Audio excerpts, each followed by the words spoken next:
Ruud Gullit. Imaginez l'année 1990. L'excitation de la Coupe du Monde en Italie est encore palpable.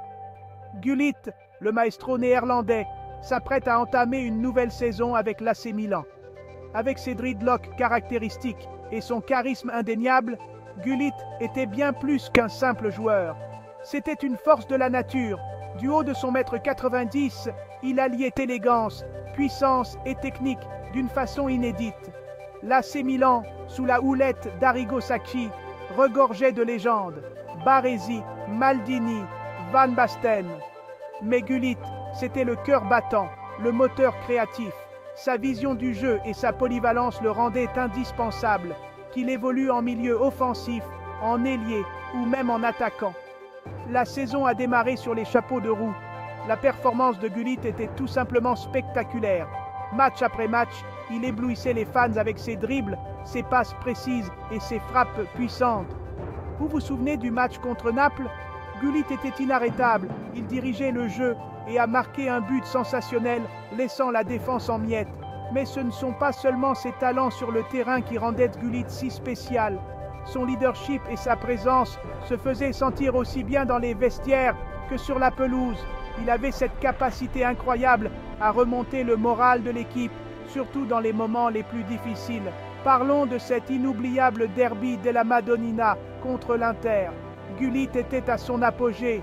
Il contrôlait le milieu de terrain, brisant la défense de l'Inter avec précision et talent. Et ce but, oh ce but, un mélange parfait de puissance et de finesse qui a fait rugir la foule.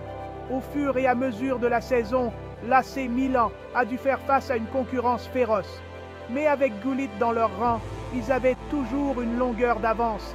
Son partenariat avec Van Basten était légendaire. Ensemble, ils formaient un duo imparable, leurs forces se complétant pour créer de la magie sur le terrain. En dehors du terrain, Gullit était une icône culturelle. Il n'était pas seulement un footballeur, il était un symbole du cool, passionné de musique, engagé socialement, toujours stylé. Gullit incarnait parfaitement l'athlète moderne. L'apothéose de la saison fut la Coupe d'Europe. Les enjeux étaient énormes, la pression immense.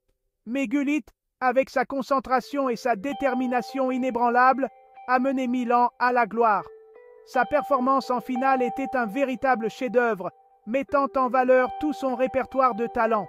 Lorsque le coup de sifflet final a retenti et que l'AC Milan a soulevé le trophée, il n'y avait plus aucun doute, Ruud Gullit avait gravé son nom dans l'histoire du football.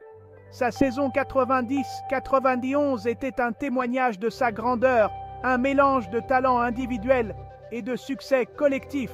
Et voilà, l'incroyable saison 1990-991 de Ruud Gullit. Une saison qui a mis en lumière son génie et a laissé une marque indélébile dans le monde du football. D'ici là, gardez la passion du football vivante. Merci d'avoir regardé.